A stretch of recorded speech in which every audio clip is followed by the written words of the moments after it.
Hello दोस्तों, सभी को नमस्कार। बैंक प्राइवेटाइजेशन की खबर अक्सर आजकल डेली अखबारों में आ रही है और बैंकों का प्राइवेटाइजेशन करके सरकार डिसइन्वेस्टमेंट से काफी पैसा इकट्ठा करना चाह रही है।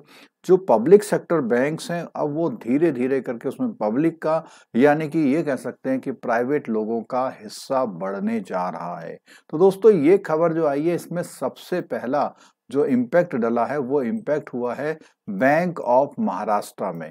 तो बैंक ऑफ महाराष्ट्र में दोस्तों 5% स्टेक सेल हो रहा है और जैसा कि हमने इस सीरीज में कहा है कि नंबर सबका आएगा। तो नंबर सबका आएगा यानी जितने भी बैंक है धीरे धीरे करके गवर्नमेंट अपना स्टेक उसमें कम कर रही है और कोशिश कर रही है कि जितना भी ज्यादा फंडिंग वहां से ले सके और अपने जो खर्चे हैं उन खर्चों को चलाने की बात कर रही है। तो किसका फायदा होगा, किसका नुकसान होगा, इस वीडियो में देखते हैं। अगर आपने वीडियो चैनल अभी तक सब्सक्राइब नहीं किया तो उसे सब्सक्राइब कर लीजिए, क्योंकि जितने भी नोटिफिकेशंस हैं आपको जो भी आपके नए वाले वीडियोज हैं जानकारी भरे वो आप तक मिल पाएंगे। तो दोस्तों, सबसे पहले हम बात करते हैं कि ये सरकार ने जो फैसला लिया है ये स्वागत योग्य है या नहीं है। तो इसमें अगर हम बात करेंगे तो सबसे पहले जब भी सरकार ने पहले से ही आपको इन्फॉर्म कर दिया था कि हम 45,000 करोड़ को डिसइन्वेस्टमेंट कर रहे हैं। तो 45,000 करोड़ जिसमें एसबीआई का 25,000 करोड़ का पहले आ चुका, अब धीरे धीरे इनका भी नंबर आ रहा है।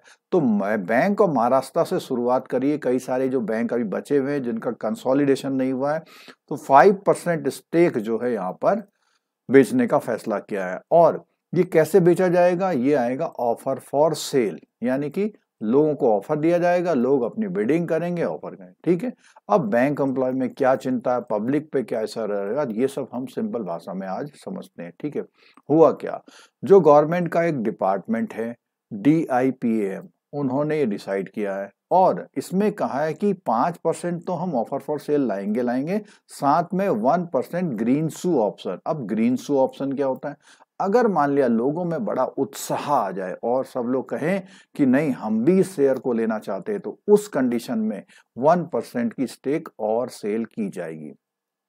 कब, जब डिमांड हाई होती है। ठीक है, जो नॉन रिटेल इन्वेस्टर है उनके लिए 2 दिसंबर को खोला है, लेकिन जो आम इन्वेस्टर है रिटेल वाला उनके लिए 3 दिसंबर को ये खोल दिया जाएगा। और जितने भी रिटेल इन्वेस्टर होंगे को भी डिस्काउंट रेट पर शेयर खरीदने का मौका मिल सकता है, यानी सस्ते रेट पर। अब गवर्नमेंट क्यों कर रही है, पहला कारण तो ये है सेबी के नियम है। सेबी के नियम है जितनी भी लिस्टेड कंपनी है उसमें 25% की शेयर होल्डिंग कम से कम पब्लिक की होनी चाहिए। तो बैंक ऑफ महाराष्ट्र में जो अभी स्टेक है वो 79% के आसपास, 80% के आसपास गवर्नमेंट का है। तो 75% लाने के लिए 5% उसे क्या करना पड़ेगा, बेचना पड़ेगा। तो उससे सेबी के नॉर्म्स पूरे होंगे। दूसरा कारण है, देखो डिसइन्वेस्टमेंट करने का, आपने पुराने लोगों ने जितने भी एसेट्स जोड़ रखे हैं अगर आप उनको बेचेंगे तो आपको पैसा मिलेगा। तो सरकार भी क्या है, इतने पैसे उसको मिलेंगे जो वो कहीं पर अपने एक्सपेंडिचर, इंफ्रास्ट्रक्चर या फिस्कल मैनेजमेंट में यूज कर लेगी। इन्वेस्टर को क्या फर्क पड़ने वाला, इन्वेस्टर को फर्क पड़ने वाला है कि जो भी है इन्वेस्टर को एक तो ये मौका मिलेगा यानी कि डिस्काउंटेड शेयर्स पे प्राइस पे शेयर मिल जाएंगे, हायर लिक्विडिटी होगी और प्राइस डिस्कवरी यानी कि बिडिंग से होगा तो अच्छे रेट्स उनके शेयर के हो सकते हैं। शॉर्ट टर्म में थोड़ा बहुत ऊपर नीचे देखने को मिलेगा, लेकिन लॉन्ग टर्म में क्या होता है, इसमें ज्यादा पैसा होता है और ज्यादा ट्रेडिंग वॉल्यूम चलेगा इसका, क्योंकि जब इतने लोग और शामिल होंगे तो सेल खरीदना बेचना ज्यादा हो जाएगा और इंस्टीट्यूशनल पार्टिसिपेशन भी बढ़ेगा। ये सब देखने को मिल सकता है। अब बैंक एम्प्लॉय को क्या चिंता है इससे, देखिए बैंक एम्प्लॉय को सीधी सी बात है, धीरे धीरे प्राइवेटाइजेशन का डर लग रहा है, क्योंकि ये सीरीज शुरू हो चुकी है और लगता है कि गवर्नमेंट जो है अपना स्टेक कम कर रही है और आगे चलकर डेफिनेटली प्राइवेटाइजेशन की तरफ को बढ़ता हुआ कदम मान सकते हैं। भले ही सरकार ने कोई ऑफिशियल प्राइवेटाइजेशन नहीं, लेकिन ये जो है प्राइवेटाइजेशन की स्टेप मानते हैं।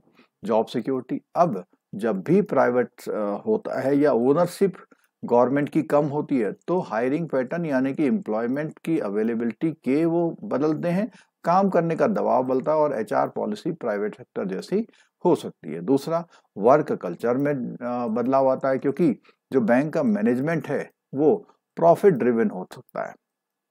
और उससे वर्कलोड ट्रांसफर और परफॉर्मेंस एक्सपेक्टेशन में फर्क पड़ सकता है। प्रमोशन का फ्यूचर भी है। अब लगता है कि जो पहले जो प्रमोशन सिस्टम था वो बदल जाएगा, क्योंकि प्राइवेट लोग अपने हिसाब से करते हैं। पब्लिक को क्या चिंता है? पब्लिक को चिंता है कि जैसे ही प्राइवेटाइजेशन होगा तो सर्विसेज महंगी होगी। या आपने टेलीकॉम सेक्टर, आपने इंश्योरेंस सेक्टर और बैंकिंग सेक्टर, सब जगह आप देख ही रहे। पब्लिक को डर लगता है कि सर्विस चार्जेस बढ़ जाएंगे, मिनिमम बैलेंस रखना पड़ेगा। आज 0 बैलेंस पे खुल रहा है, कल को 5100 रुपये कम से कम होगा। ग्रामीण बैंकिंग का क्या होगा? अब देखिए, इतनी ब्रांचें जो हैं इसकी रूरल सेविंग में बहुत ज्यादा है, तो प्रॉफिट मोटिव से आएंगे तो जिस पर्पज से वो ब्रांचें खोली थी वो पर्पज हो जाएगा। और प्राइवेट बैंक होते ही लोगों को लगने लग जाता है कि भैया हमारा डिपॉजिट सुरक्षित है या नहीं है। अब लोग ये भी जानना चाहते हैं कि हमारे पैसे सेफ हैं या नहीं है, तो उसमें ये कहा जाता है कि नहीं, बिल्कुल सेफ हैं। और जो भी आरबीआई के रेगुलेशन है या गवर्नमेंट का सपोर्ट फ्रेमवर्क है वो तो काम अभी करेगा ही करेगा। और जो 5% डिसइन्वेस्टमेंट का है, डिपॉजिट सेफ्टी पर कोई भी असर डायरेक्ट नहीं यहाँ पर पड़ेगा। Bank, what does the bank says officially? क्या कहता है बैंक? बैंक कहता है भैया ऐसा करने से क्या होगा, गवर्नेंस बेहतर हो जाएगी, शेयर होल्डिंग का बेस बढ़ेगा और मार्केट में हमारी विजिबिलिटी स्ट्रांग होगी। बैंक की सर्विस, स्टाफ रोल और ऑपरेशन में कोई भी चेंज यहाँ देखने को नहीं मिलेगा, तो इसलिए चिंता की बात नहीं है। अब बात आती है कि इन्वेस्टर को फायदा मिल सकता है, एम्प्लॉय की चिंता है, पब्लिक और क्लैरिटी की कोई जरूरत है यहाँ पे। अब यहाँ पे बात करते हैं कि चाहे अगर आप चाहते हैं कि मैं इसमें शेयर प्राइसेस के एनालिसिस पर भी एक कोई वीडियो बनाऊं, तो वो भी मैं आपके लिए लेकर के आ सकता हूं। आप सभी से रिक्वेस्ट है कि अगर अभी तक आपने चैनल को सब्सक्राइब नहीं किया तो सबसे पहली बात है कि चैनल को सब्सक्राइब कर लीजिए, क्योंकि चैनल को सब्सक्राइब करने से क्या होता, आपको जो भी ये न्यूज़ है ये टाइम से मिल जाती हैं।